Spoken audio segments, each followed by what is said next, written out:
Hi, and welcome back to C1 Risk Training. Today we're going to be talking a little bit about the risk register, how to set it up, and the value of the risk register. Of course, that's a little self-explanatory, but how you can connect it across your different assets and controls as you're building your security program to really understand both, why you've got controls in place, where risk impacts both at a company level and then also at that very specific asset level, and so on and so forth. So here I am in the risk register. A couple of things to notice here as well. If you've seen our risk groups training, you already know this, but we do put risks in macro categories as well, like access control here, and then different risks can sit under those categories. So when we do reporting, we can report by the category as well as by the specific risk itself. Okay, so I'm going to go into this. I'm going to go into this risk and just give you a little tour of what we've got here. So as we come in, we have the specific risk dashboard. And first thing you'll note is we have a heat map that's going to show us the impact of the risk and the probability of it happening.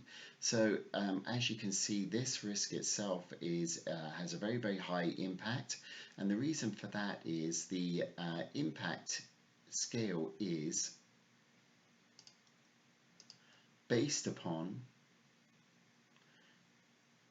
the highest score from our related assets. Okay, so as you can see, if I scroll down here, my related assets, I have our executive offices. So obviously that's got a very high impact if something were to happen to that in the organization, and a couple of others here, my applications, my AWS console.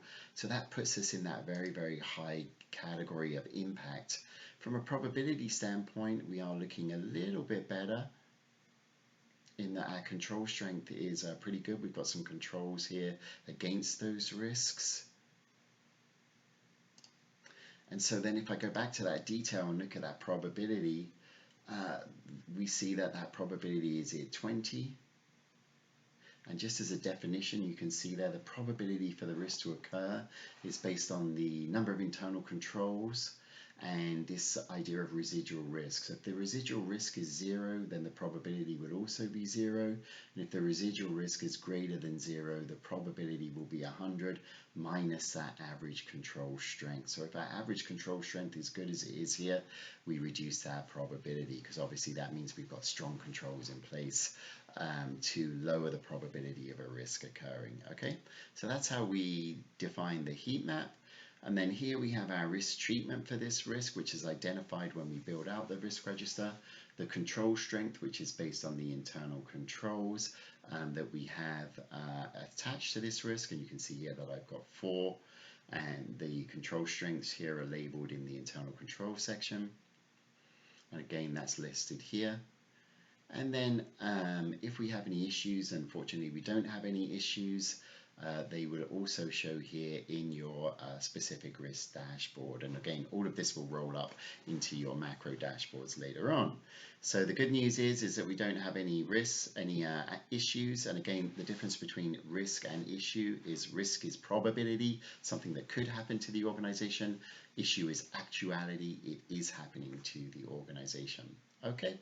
All right, so now let's just go on quickly and learn how to build our risk register. So if we go back to our list view here, and remember, if we want to see different information in this list view, just want to show that you have this column option here where you can add the description, you can add whatever information you want or take away, so on and so forth, and just apply that. And that will change up your list view for you at any time. You can also filter by the different risk groups, for example, that you want to see. So if I just want to see my governance risks, I'll just click apply, and now I just see my governance risks. So lots of flexibility in how you look at the risk register here. So I'm just going to take that away. I'll just reset it actually. And now I bring back all of my risks. And then what I'm going to do is I'm going to add a new risk here to our system. And to do that, I just simply do add new. And this one I'm going to put data breach due to malicious code in commercial products. So I would add my name here, then I'm going to just describe that. So here, of course, you would put in a detailed description of what the risk is and how it might impact your organization. put whatever information you need into there, and then we're going to select that macro risk group. So this one is data breach, and I know I've got a macro for data breach, so I'm just going to look it up in this case and select it. If I didn't have one, of course I can just do add new, and I could maybe put malware as another one here.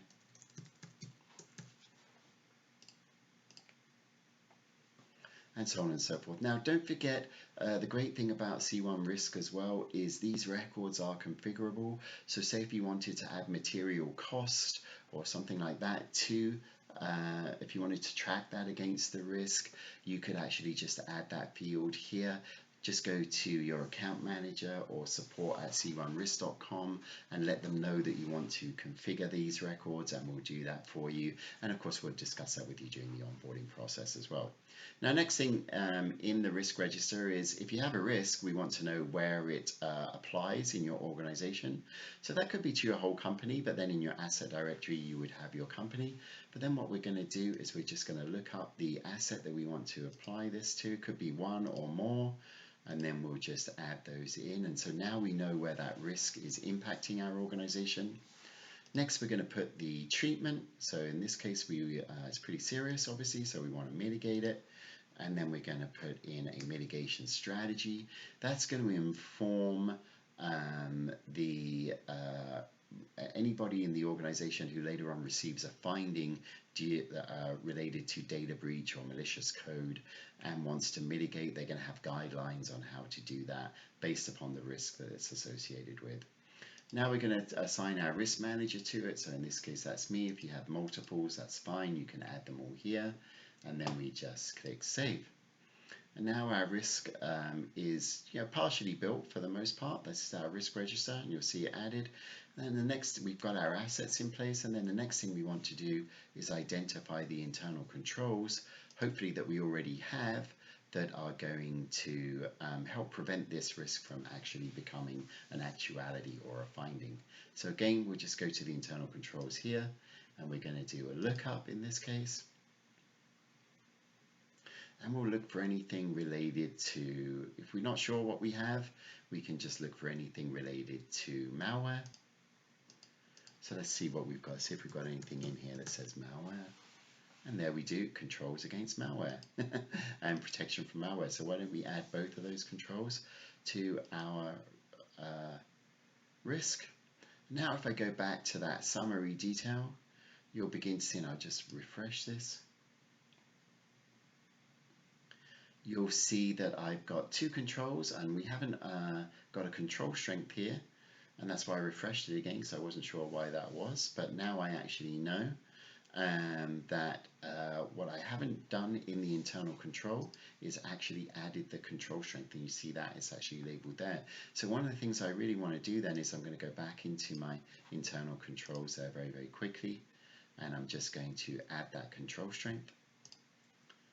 Now you see I've done that, so when I go back to my risk register and just refresh, now you'll see my control strength has been added, and when I go back to my summary, now we've got that picture of how well our controls are performing, and see that puts us into this heat map area here, and there we are, and that's how we've created our risk register.